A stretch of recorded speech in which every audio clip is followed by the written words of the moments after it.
So both teams are running 1-4, but Schalke has a really good team fight. So if Schalke gets 20 minutes and the game's even, Rogue's gonna struggle. Schalke get to 20 minutes and the game is even. Yeah, where's Gidea's going to go here? Like, he has to flash away. Larsen's still chasing. Limit's working his way up from the bottom lane as well. Gidea's going to EQ across the wall. Larsen dashing forward as well. Limit is here for a little bit of protection. Trimby isn't going to go in. Limit looking for the damage onto Trimby. Flash, attract, repel, and Trimby goes down. First blood to Limit. Hunsummer chased away as well. As you can see, Gidea's going in. Hunsummer has to flash, and Ender is the perfect time to ask. Are Schalke the best team in the LEC? Yes or no? Tell us. They beat G2 last week. They're beating towards the bottom lane here. And we, as you say, you can kind of see those CS discrepancies going the way we'd expect them. Larsen is ahead in the mid lane. Neon, because of that early kill, because of the early pressure, is now ahead in the bottom lane. And Inspired is trying to come and join his bottom lane just to try and give him a little bit more pressure. Neon with the stun, still taken out underneath the turret, and Limit will just walk his way back underneath the tower. But this is a couple of plates and a big wave down for Schalke. Yeah, they're actually going to peel off at the turret and just go immediately for the river, go for the Drake themselves, and that was just 2v2, right? Inspired was... And we'll say, I really like this Rakan pick from Rogue. I think the Shen last really rounds out their composition because Rakan Zaya, if they'd just been that as the shockwave goes down here in the middle lane, you can see Limit still on the chase. Stand United coming out onto Larsen. One more auto attack would be enough. Odoamne's teleport is stopped, and Abadage flashes in for the kill. Here's the Weaver's wall in the top lane as Broken Blade tries to flash away. Diving back in, uses the wall, dives onto Odoamne, but is knocked back from the final auto. And Broken Blade with no mana and no hope of getting away. No mana on Inspired either. Chasing him down. You say that, Ender. Gilius is on his way. Broken Blade, one auto, it's dead! Gilius slams down with the power of the sun, of the earth, in fact, as he takes the kill. Power of Toph. That was the word I was going for. That's the one? I don't even know what Avatar. that means. She's the Earthbender from Avatar. Well, they're standing on a ward here. Just have returned for Hans and Trimby. The ultimate now for Hansama is going to be there, and Inspired just a good timer here on the Mountain Drake. At the same time, Rel is going to be recalling. This will not be contested. Yeah, in the end, it's a Dragon for Herald / pressure trade that we've seen so many times throughout the LEC. Usually Rogue are actually on the other side of it. Rogue very much more Herald focused than Dragon focused in the early game. We've seen multiple games they'll give up the first 2 or 3 Dragons and then start fighting from an advantageous goal position. But still here, the goal pretty even. And Broken Blade up there as well.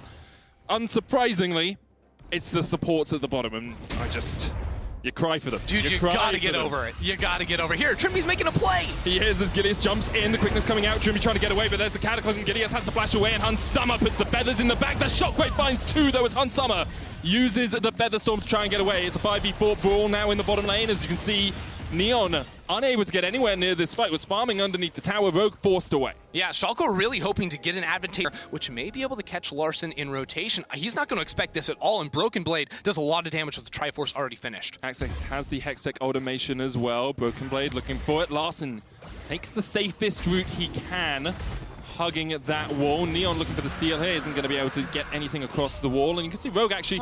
They were forced away, and then they just walk back into the river. Larsen walked back into the mid lane. Schalke now diving in, but Rogue have had enough time to reset. Inspired's coming in with Weaver's Wall. There's the seismic shove, and Broken Blade, even with the Hextech Ultimatum, has to flash away. Odoamne now dived on by Gideas, who's low as well. Takes 2 tower shots, uses the Gore Drinker, but a shot to the back from Larsen will take his life. Ooh. And Ender, I think we are starting to see a few cracks in the armor of Schalke. That's just such bad news for Gilius. Of course, he was the one that died in that Bot River fight, immediately gets back on the map and dies again trying to gold. You can't underestimate a lot of the tools at Schalke's disposal within a fight, but when you consider Hansama has the Gale Force already, that's just permanent priority, and I think mid lane and bot lane have been going so well for Rogue for a long time. Odo's just been chilling topside, letting Broken Blade push into him, and he's completely happy to do that.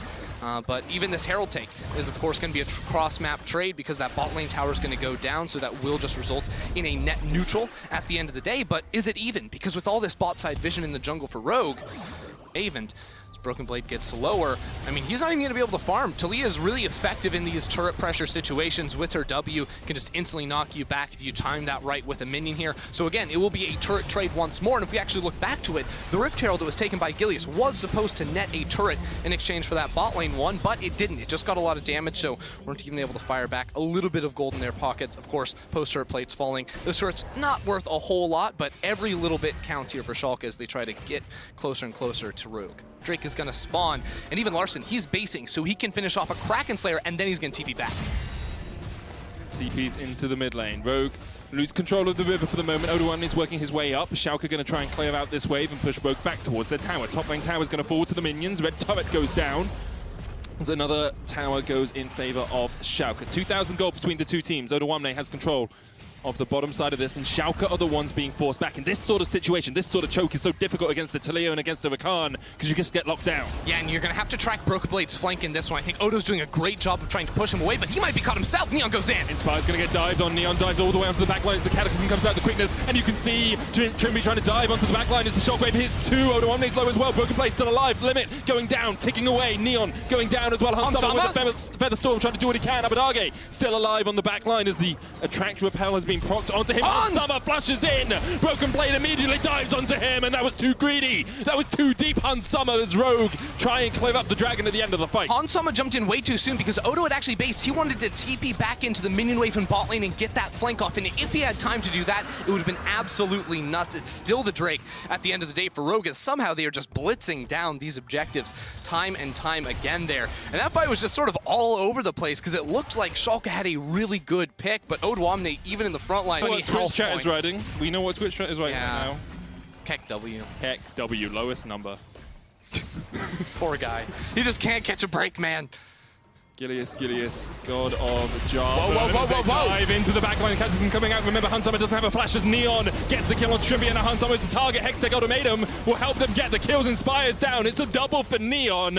Add one extra to the list as he takes 3, and now Schalke, they pulled the trigger. They're looking for the Baron. The most important thing, Gilius survived. They've got a smite. They're ready to go, and I think Larson just tries to use the culling there to chunk out some players, and Schalke, they're going to slow things down, decide not to go on to the Baron. They got 2 TPs. Or they're going to TP back.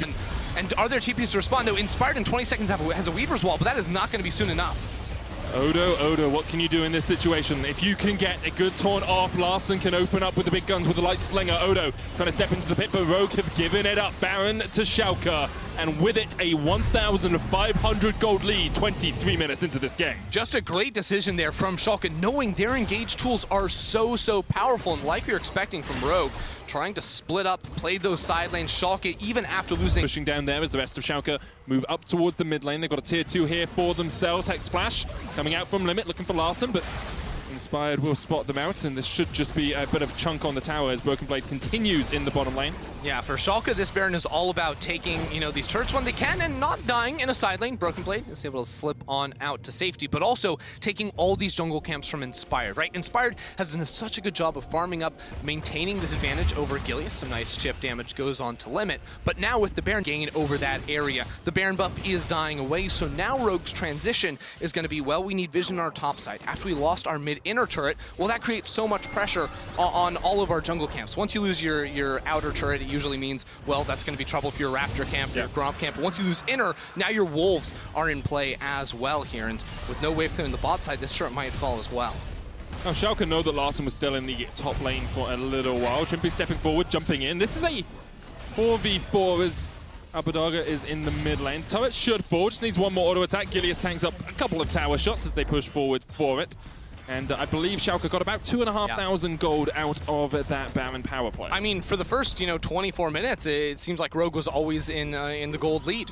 But now, of course, having to trade sides of map. If you can flash away from the Cataclysm, of course, that is going to be a bigger deal than the EQ flash combo. Because I believe that if Rogue respect that, they can dodge away from that pretty easily. Trimby jumps in. Gets the knock-up, gets the quickness. That's a little bit of damage down onto Limit. A lot of damage down onto Limit. And Abadage is nowhere near this fight. Rogue find a pick, and Schalke lose their support incredibly quickly. Broken Blade here, pushing in the bottom lane as the Weaver's Wall comes out from Inspired, looking for the chase on towards that Camille.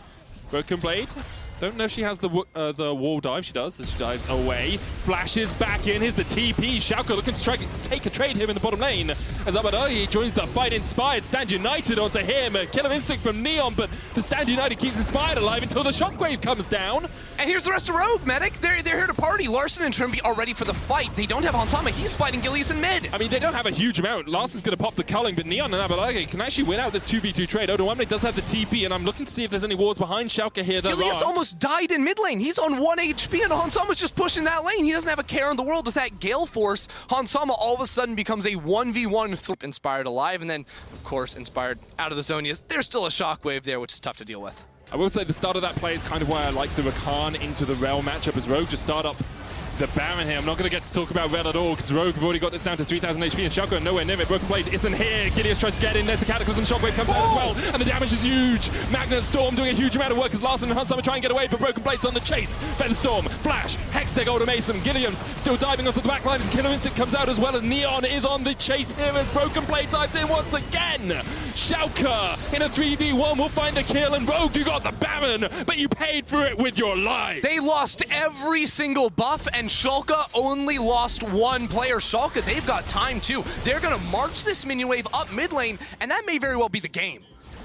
It definitely could, as Schalke are trying to push in mid here. You can see Hunsummer up in 26, Trimby up in 7. The question is, do Schalke have enough damage to clear this one out? The inhibitor is their next target. They've got Nexus it, Towers are up next, and we asked you earlier, we asked you guys, are Schalke the best team in the league? Well, at the moment, they're definitely the Giant Slayers.